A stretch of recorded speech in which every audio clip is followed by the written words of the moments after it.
Hello students. आज हम twelfth class English compulsory की टेक्स्ट बुक रेनबो में chapter number 15 the 7 ages of man का अध्ययन करेंगे। ये एक पोइम है और इसके पोइट हैं विलियम शेक्सपियर। विलियम शेक्सपियर, जैसे कि हम सभी जानते हैं, was an English poet, play right, actor and dramatist. और ये जो महान साहित्यकार थे, इन्हें बार्ड ऑफ एवन के नाम से भी जाना जाता है। इन्होंने 38 प्लेज, 154 सोनेट्स और 2 लॉन्ग नरेटिव पोइम्स की रचना की थी। और दुनिया की सभी प्रमुख भाषाओं में इनके प्लेज जो हैं वो ट्रांसलेटेड होते रहे हैं। और साथ में उसमें जो इनके जो प्लेज हैं उसमें अलग अलग वेराइटीज़ हैं, comedies, histories, tragedies, tragic comedies. और इनके खास जो सबसे फेमस प्लेज हैं उसमें Hamlet, Othello, King Lear, Macbeth, as you like it आदि शामिल हैं। आपके जो सिलेबस में पोइम ली गई है, ये पोइम जो है शेक्सपियर के ही एक बहुत ही famous comedy as you like it में से ली गई है, जिसमें एक पात्र है जिसका नाम है जैकस। और वैसे मेलंकली जैकस बोलते हैं, विषादग्रस्त जैकस।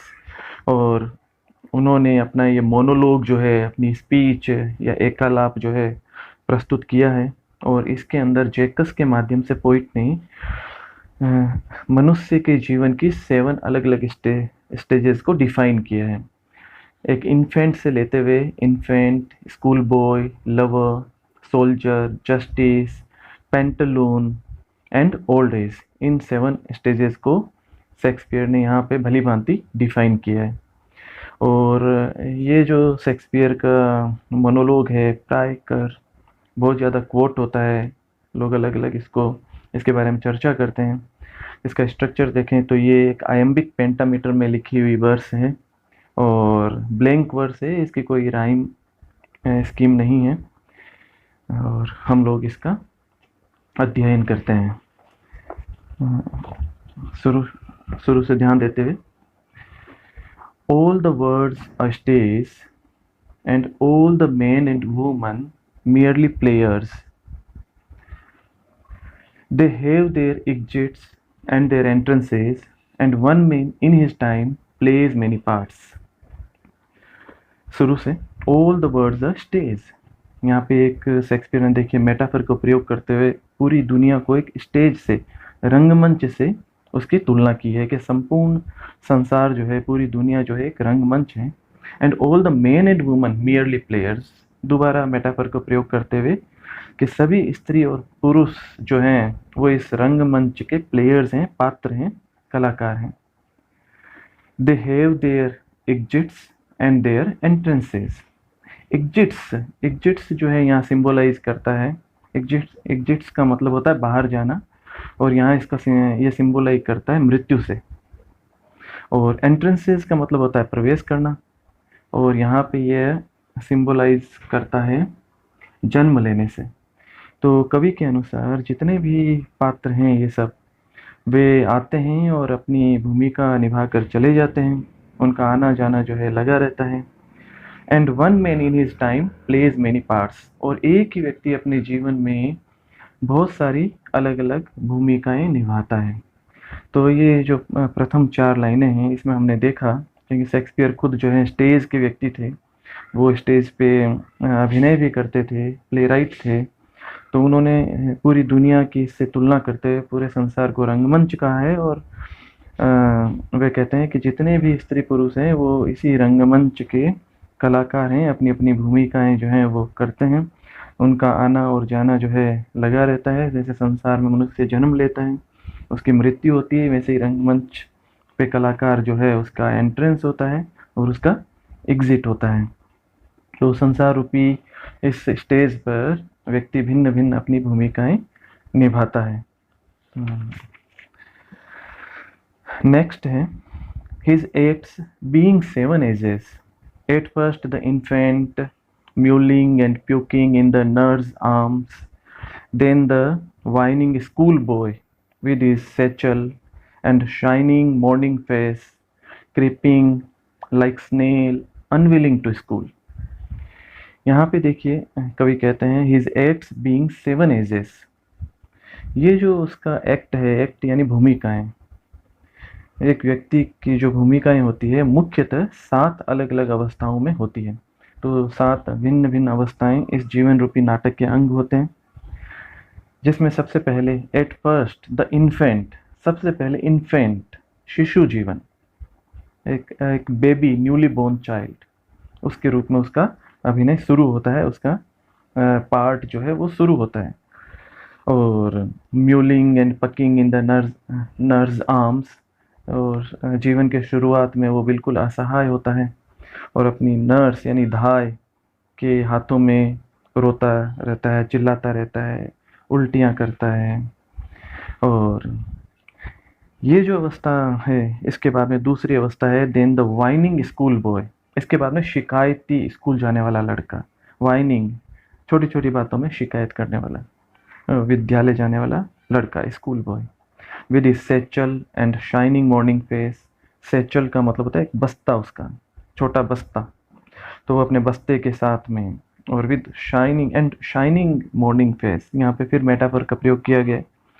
और उसका जीवन का प्रारंभिक काल है, उगते हुए सूर्य की भांति उसका चेहरा दमक रहा है, चमक रहा है, इसीलिए यहाँ पे शाइनिंग मॉर्निंग फेस से उसकी तुलना की गई है, उसका रूपक दिया गया है। लेकिन साथ में creeping like snail unwilling to school, वो जो विद्यार्थी है, बालक है, स्कूल नहीं जाना चाहता, इसलिए स्नेल की तरह यानी घोंगे की तरह धीरे धीरे जा रहा है। अनविलिंग टू स्कूल यानी स्कूल नहीं जाना चाहता है, इच्छुक नहीं है स्कूल जाने का। अनविलिंगली का मतलब होता है अनिच्छा से, बिना इच्छा से, तो स्कूल जाना नहीं चाहता है। तो 7 अवस्थाओं के आधार पर इन लाइनों में कवि ने यहाँ 2 अवस्थाओं का वर्णन किया है। वह शिशु होता है जो नर्स के हाथों में रोता, चिल्लाता और उल्टियाँ करता है, और फिर शिकायत करने वाला, शिकायती स्कूल जाने वाला बच्चा है जो दिखने में प्रातःकाल जैसे चमकते हुए चेहरे जैसा है, लेकिन स्कूल जाने में अनिच्छुक है। स्कूल धीरे धीरे स्नेल की तरह जाता हुआ नजर आता है।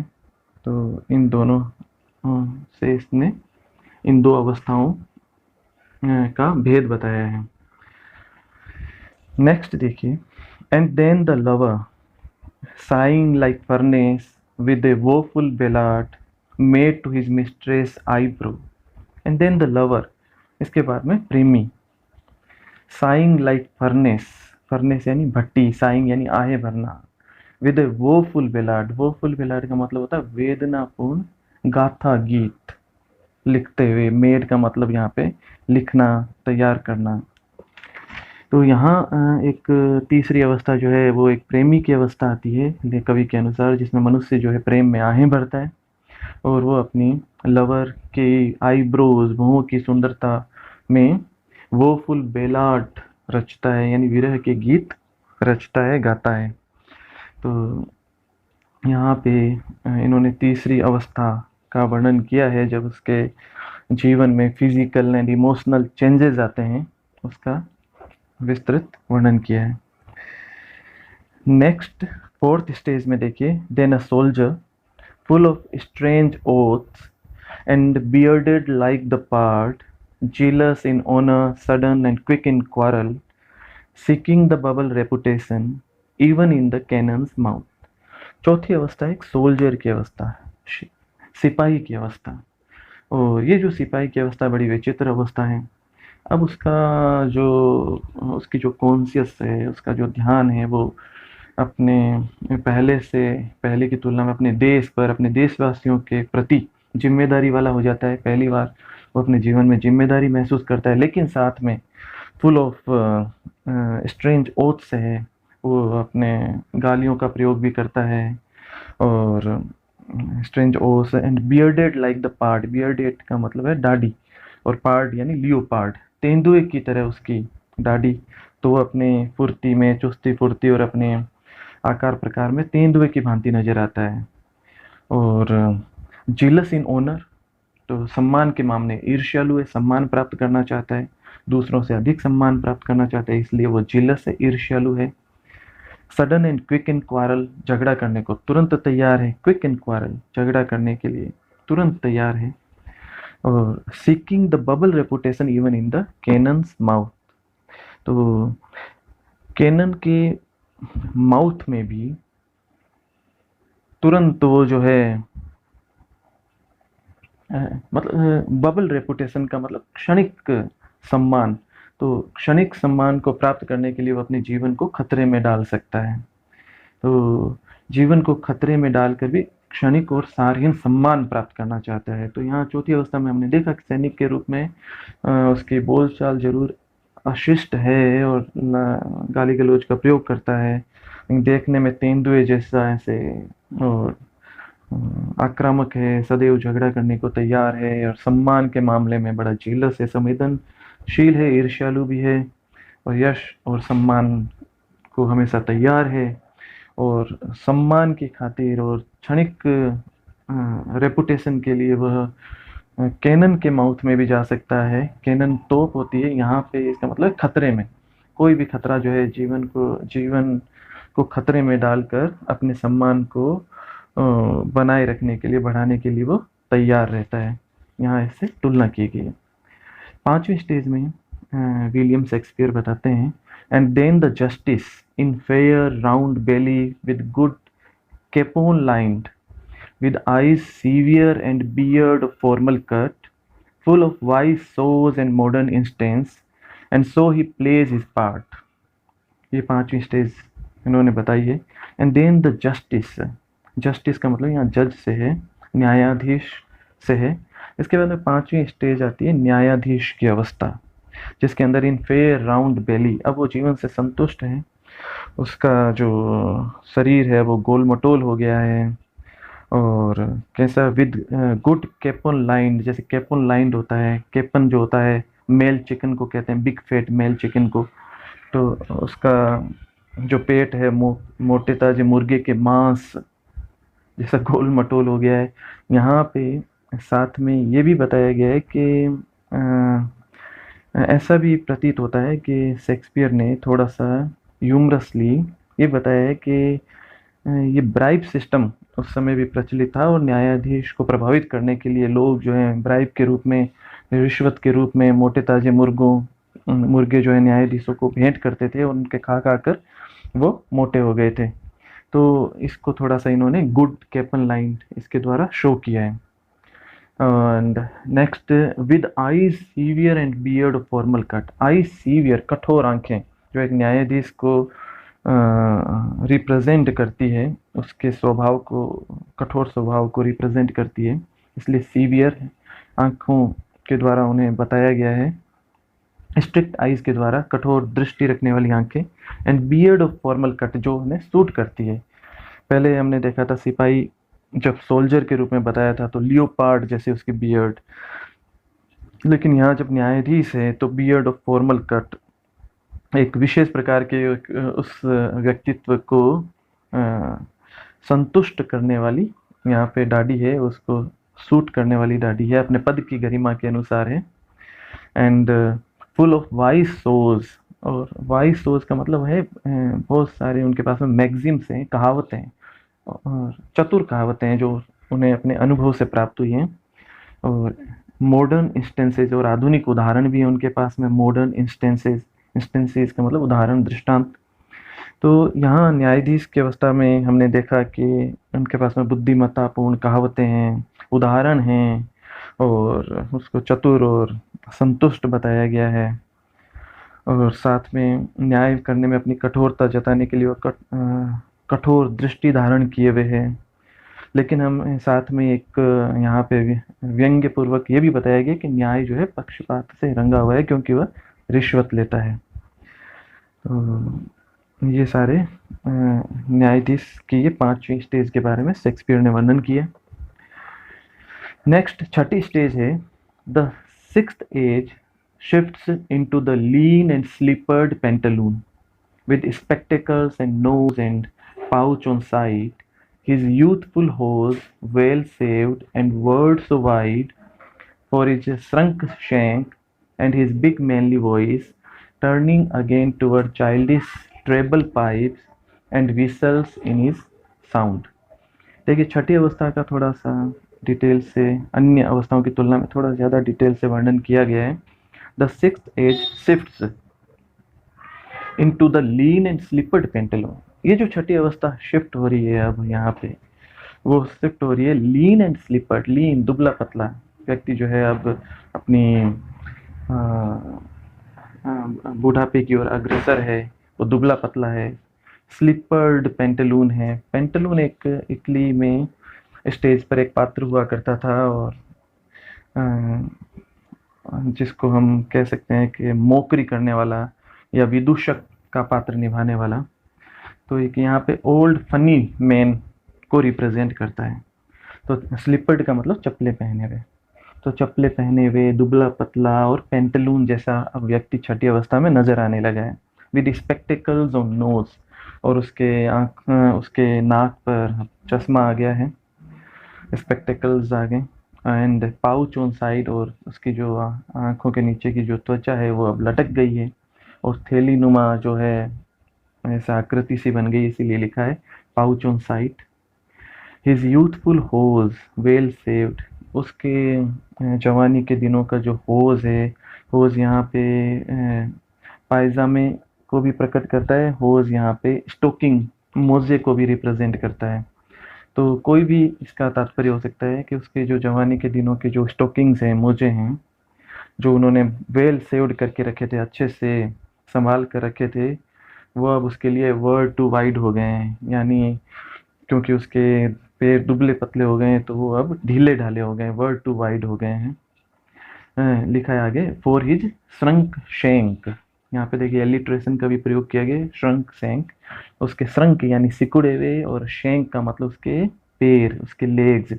तो उसके पैर जो है बुढ़ापे में सिकुड़ गए हैं, उसका पजामा या उसकी जो मोजे हैं अब उसके लिए ढीले ढाले हो गए हैं। तो इसको बहुत विशिष्ट तरीके से विलियम शेक्सपियर ने यहाँ पे रिप्रेजेंट किया है। And his big manly voice turning again toward childish treble pipes. और उसकी जो एक मर्दाना आवाज़ हुआ करती थी, बिग मेनली वॉइस, वो अब एक दुबली पतली, एक पतली हो गई है, और चाइल्डिश जैसे बच्चों की पतली आवाज़ होती है वैसी आवाज़ में परिवर्तित हो गई है। और पाइप्स एंड विसल्स का मतलब है सीटी की सी आवाज़ निकालना। तो उसकी कड़क पुरुषोचित जो आवाज़ थी वह बच्चे की सी पतली और सीटी जैसी आवाज़ हो गई है।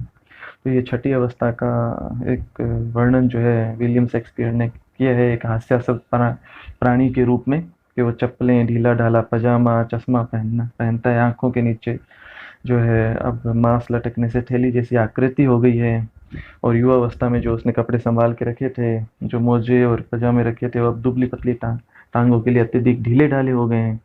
आवाज़ जो गंभीर और मर्दाना आवाज़ हुआ करती थी, वो अत्यधिक पतली कमज़ोर हो गई है, और ऐसा लगता है जैसे बच्चों जैसे सीटी बजाती हुई सी प्रतीत होती है।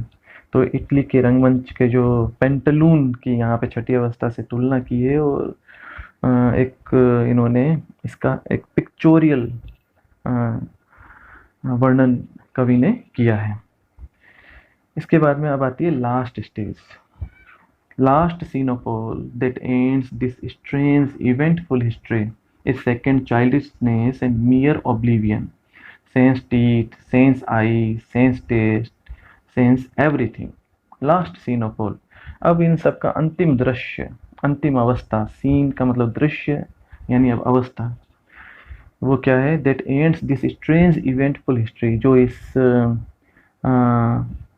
जो व्यक्ति की जो अजीब सी उसकी जीवन में महत्वपूर्ण घटनाओं से भरी हुई कहानी थी, उसका अंत कर देती है। इवेंटफुल हिस्ट्री, यहाँ पे भी इन्होंने मेटाफर का प्रयोग किया है, जीवन की तुलना स्ट्रेंज इवेंटफुल हिस्ट्री से की है।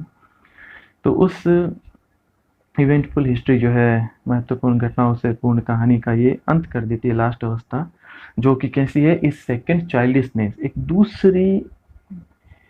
एक दूसरी बाल्य अवस्था जैसी ये अवस्था हो जाती है। दूसरी बाल्य अवस्था इसलिए कहा क्योंकि व्यक्ति जो है इस समय एकदम कमजोर, असहाय, निर्बल हो जाता है, वो दूसरों पर आश्रित रहता है, जैसे एक बालक दूसरों पर आश्रित रहता है उस तरह से, इसलिए इसे दूसरी बाल्य अवस्था कहा है। और साथ में इसलिए भी कहा है क्योंकि अभी इस अवस्था में क्या होता है? एंड मियर ओब्लिवियन, अब वो भूलने लग जाता है, उसको कुछ भी याद नहीं रहता है, विस्मृति आ जाती है, ओब्लिवियन, विस्मृति। और उसको अपने जीवन की बातें याद नहीं रहती है, उसकी मेमोरी लॉस होनी शुरू हो जाती है। Sense teeth, sense eyes, sense taste and sense everything. यहाँ देखिए एक रिपीटिशन का प्रयोग करते हुए और इस कविता के स्ट्रक्चरल जो एक सौंदर्य